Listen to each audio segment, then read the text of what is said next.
আপনার নাম কি? মোহাম্মদ সোহাইব জাসিম খান। আপনার দেশের বাড়ি কোথায়? Barishal.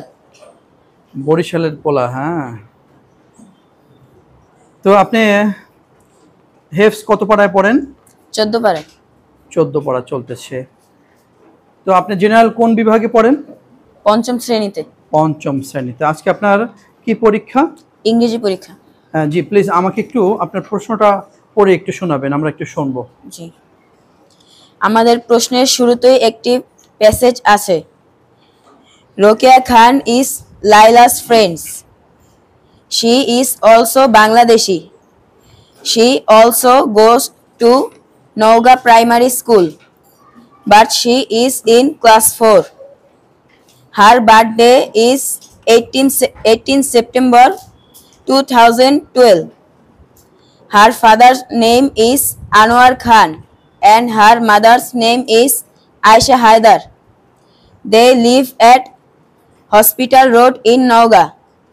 In her free time, Rokeya enjoys drawing and reading.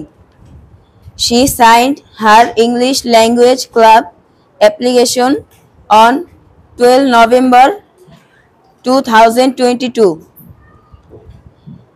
এই প্যাসেজটি দেখে আমাদের 1 নাম্বার এবং 2 নাম্বার প্রশ্নের উত্তর করতে হবে। আমাদের 1 নাম্বার প্রশ্নে আছে এমসিকিউ বা টিক চিহ্ন। 2 নাম্বার প্রশ্নে আছে অ্যানসার দ্য ফলোইং কোশ্চেন।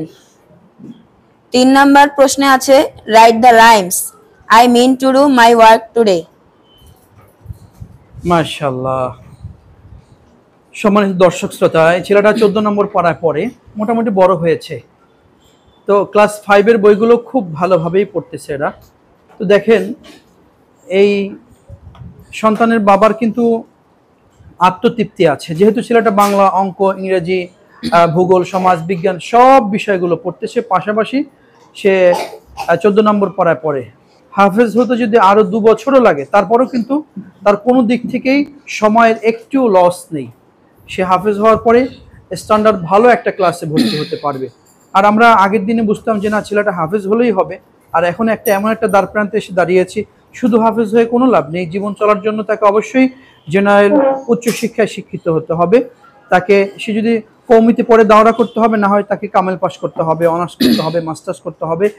এর প্রাথমিক পর্যায়ের যত শিক্ষা, বাংলা, অঙ্ক, ইংরেজি, ক্যাডেট মাদ্রাসা, আমাদের এই কোয়ালিটি মাদ্রাসাগুলোতে সর্বদাই দেওয়া হচ্ছে। আমরা চেষ্টা করতেছি একটা ছাত্রের জন্য কোনো সময় নষ্ট না হয়।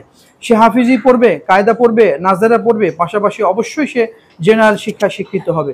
না হলে দেখা যায় সে শুধু কায়দা পড়লো, আমপারা পড়লো, হাফিজি পড়লো, ওই সময়টার পরে যদি সে ভালো করতে না পারে, তাহলে সে আর কোনো জেনারেল ক্লাসে পড়তে পারে না, সময়টা একদমই নষ্ট হয়ে যায়। তো আমরা সময়ের প্রতি যত্নশীল হব।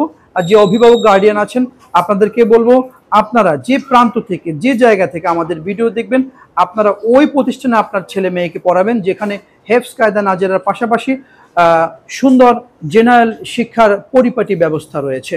আপনাদেরকে ধন্যবাদ।